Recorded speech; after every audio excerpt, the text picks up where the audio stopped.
All right. So the next question, last one I have for you, if you have any for me, I would love to answer. Well, we have the time, is overcoming self-doubt. As a new NP, you graduate, you went through school, nowadays especially, it's a lot of e-learning programs. So you go through e-learning, pass your boards, you struggle with getting credentialed because no one tells you it takes 3 or 4 months to do it. And boom, you start seeing your own patients and you're like, shit, I'm not prepared. So many NPs struggle with job satisfaction, happiness, quality of life, insert X, Y, or Z the first year or two when they graduate. How do you overcome self-doubt? I have the golden ticket for that. Okay, because I didn't know this at first. Okay. So here's what I want them to tell themselves.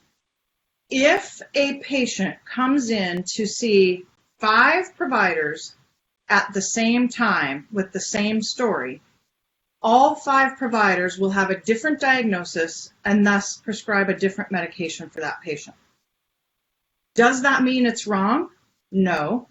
As long as you are using evidence-based practice, you are, and that's where a good, as long as you know that you're doing a good history, a good evaluation. So in my world, it's a psychiatric evaluation.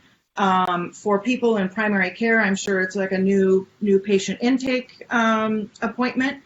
As long as you're asking the questions that pertain most to your patient and what they're struggling with, you just can't go wrong. So I don't care what the 4 other persons said. They might have said, oh, no, it was PTSD, or no, it was just generalized anxiety, or no, it wasn't that at all, it was depression. Then you start self-doubting, right? You're like, well, all these people that have had like 5-10 years of experience came up with different diagnosis for this person. How come I came up with XYZ diagnosis? I don't understand that. I must not have done something right. And that's where you're wrong. As long as you're solely focused on the patient, you're using evidence-based practice medicine, and you are getting a good, thorough evaluation, then you can't go wrong. And then you just have to defend yourself and just say, no, this is why I did it.